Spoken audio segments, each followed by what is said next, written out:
Okay, advice on men. Hey, bumbling Billy Boo. I'll keep the question short to rescue you from the English language. Ba-da-bop-ba-da-bop. I get it. I suck at reading out loud. He goes, I'm a 20... Oh, she says, oh, my God, this is from a lady. I finally get a female to write in, and I trash her right out of the gate. I'm sorry, sweetheart.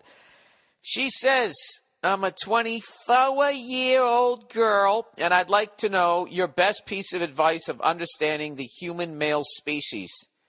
Many thanks, but at the same time, go fuck yourself. Well, I'm sorry. You got to be a little more specific. I'll give you basically, generally speaking, Jesus Christ, what do you want to know? I would basically, you want to learn how to communicate with them better. Yeah, so you're doing the right thing. You're asking another person. This is actually a very smart question. Rather than sitting around with your female friends just going, I know, right? What is that? God. You sit there at a fucking wine bar, whining. This is what you do. You go across enemy lines and you ask, a traitor like me to read from the playbook. All right, how guys communicate. I can't say that we just say what we're thinking, because we have liars and passive-aggressive people and meandering little man boys. But generally speaking, the thing that confuses us the most, I did a bit, I can't remember if I did it on the special, but one time I was driving with Nia, and I said, hey, I want to get a chocolate shake. We were going by this diner.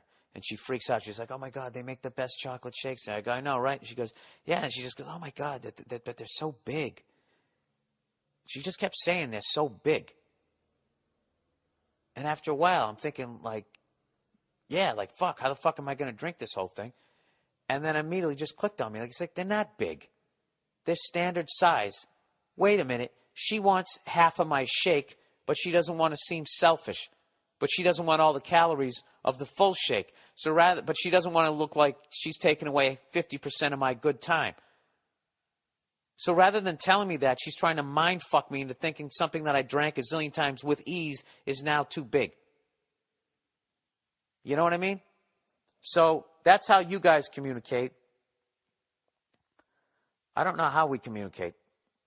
Because I can't just sit there and make it seem like guys are heroes, and where they would be like, listen, I'm trying to lose weight, so can I have half your shake?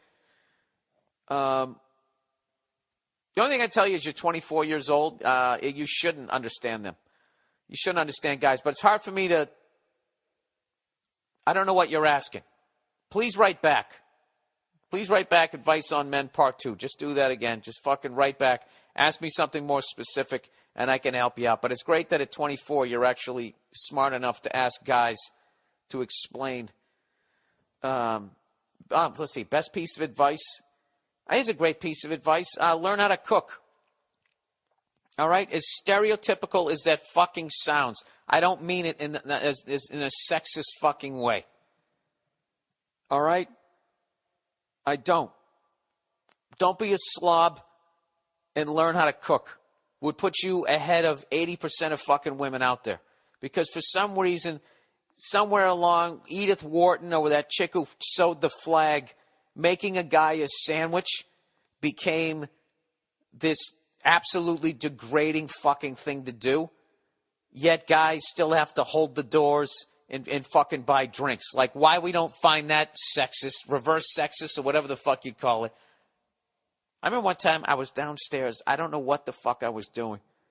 I was doing some pain-in-the-ass job. I was cleaning out something in the garage.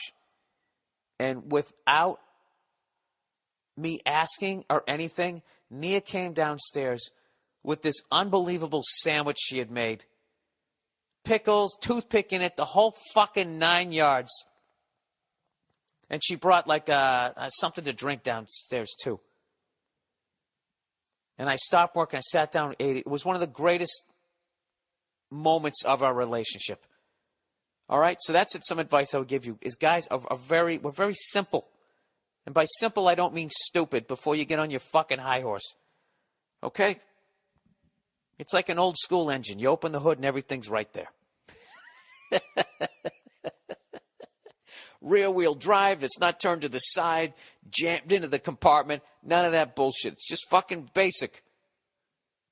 You just do that every once in a fucking while. Guys will think, I have a keeper. And all you're doing is making a fucking sandwich.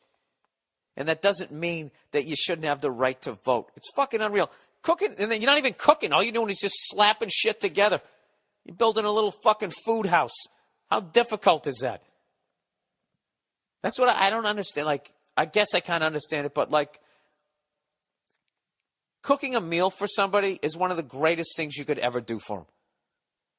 All right, I'll leave it at that. So I would say something simple like that.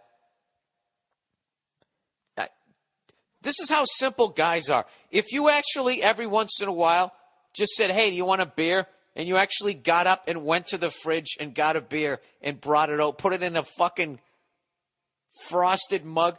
I mean, personally speaking, I'm ready to go paint the house. Because that little move there, I feel like a fucking king. That's all it takes. That's all it takes. Very simple. You know? Let him head out with his friends once a week. If they come over and they watch the game and you're not into the game, leave. Go in the other room or be a good shit and hang. But don't ruin his good fucking time. Jesus, I'm on a roll here now. Here's another one. Try to limit the amount of horrific shit you're going to drag him to. Now, he's obligated to go to some of it, but he has to have, just set it up and just say, listen, there's a bunch of shit that you do that I'm not going to be into. Right? Like tailgating on a golf course, peeing in a porta potty before a football game that you don't give a shit about. I don't want to be there for that. So I get to tap out of that. All right?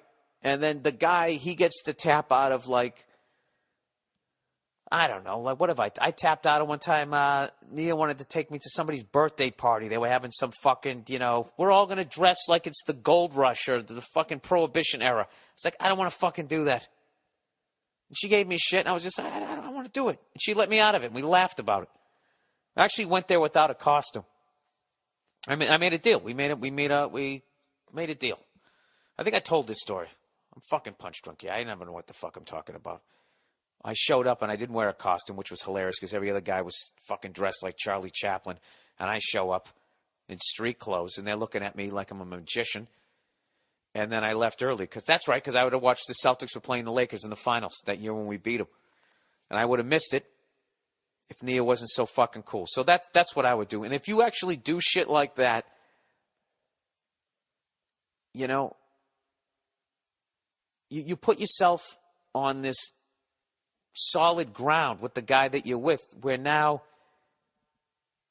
there's no reason for him to be an asshole to you or be mean to you because you're being so nice to him. It really kind of works that way. It kind of feeds off each other. That's the best I can do without a specific question.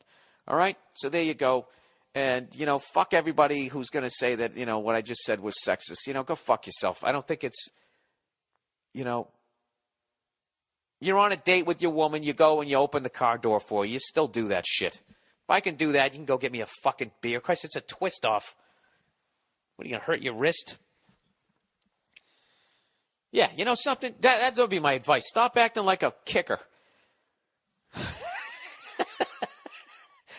How much it fucking annoys me that every time a kicker makes a tackle, he gets hurt? I just don't understand that. Jesus fucking Christ. Put some cream on it and get back out there and fucking throw your feet around.